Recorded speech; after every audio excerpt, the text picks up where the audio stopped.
Assalamualaikum warahmatullahi wabarakatuh.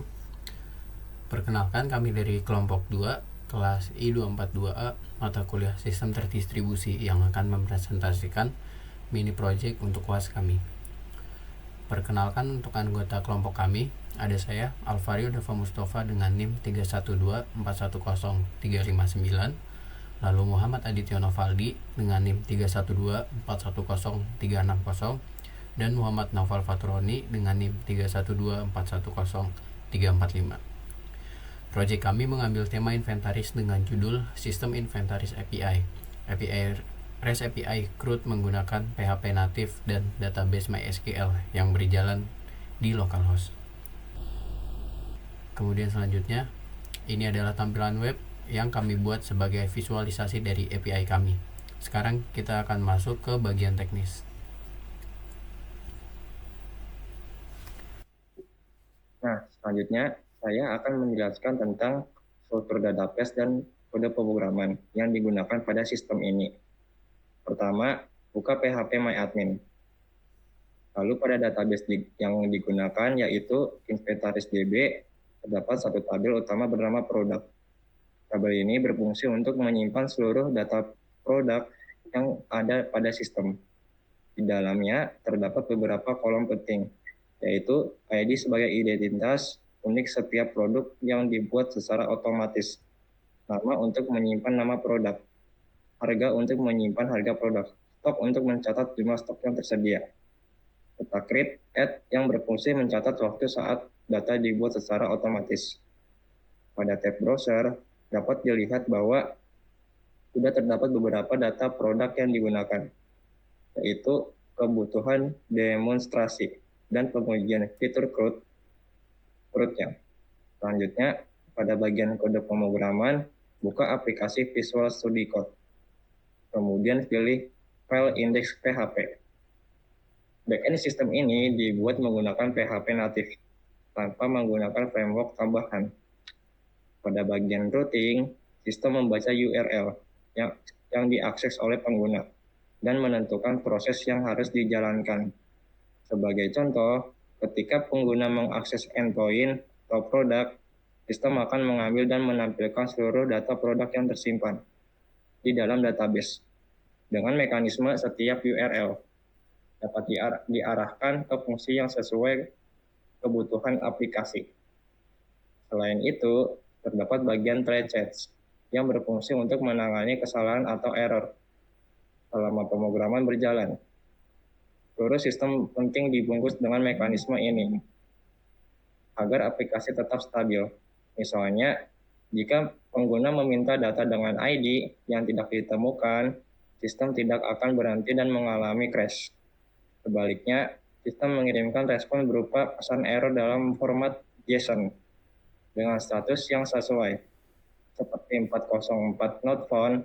Dengan cara ini, aplikasi ini menjadi lebih andal dan mampu menangani berbagai kondisi kesalahan dengan baik. Baik, selanjutnya sekarang saya akan melakukan demo pengujian REST API menggunakan Postman. Kami memiliki 8 request yang mencakup seluruh operasi CRUD beserta fault tolerance. Untuk yang pertama, semua produk hasilnya harus status 200 oke. Artinya, berhasil respon JSON menampilkan jumlah produk dan seluruh data produk yang ada di database. Lalu request kedua, get produk. Berdasarkan ID, kita ambil produk ID 1. Kita ambil produk ID 1, lalu statusnya 200 oke, dan hanya satu data produk yang ditampilkan sesuai ID yang diminta.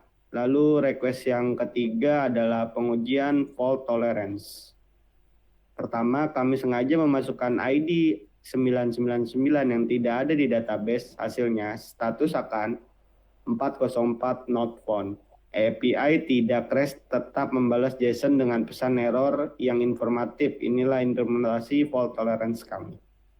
Lalu yang request keempat ada POS untuk menambah produk baru, kami mengirimkan data nama, harga, dan stok dalam format JSON di body request. Sini akan ada status 201 create. 201 create ini produk berhasil ditambahkan dan ID baru dikembalikan sebagai konfirmasi. Lalu request yang kelima, put untuk mengupdate produk ID 2. Kami mengubah nama menjadi MOS Logitech GL502 dengan harga dan stok yang baru. Sini status akan 200 oke, data berhasil diperbarui. Lalu request yang ke-6, ada fault tolerance pada operasi put.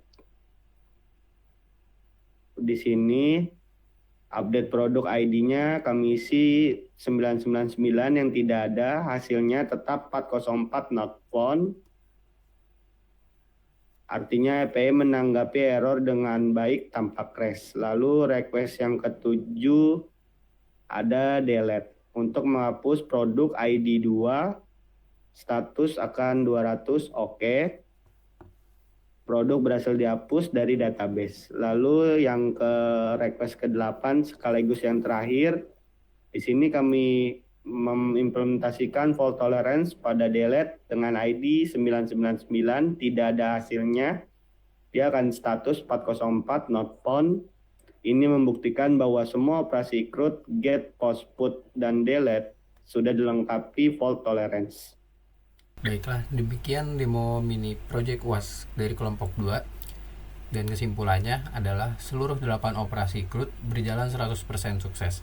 Output selalu dalam format JSON dan fault tolerance terimplementasi di semua endpoint dengan mengembalikan status 404 saat ID tidak ditemukan. Terima kasih Bapak Hendra atas perhatiannya. Wassalamualaikum warahmatullahi wabarakatuh.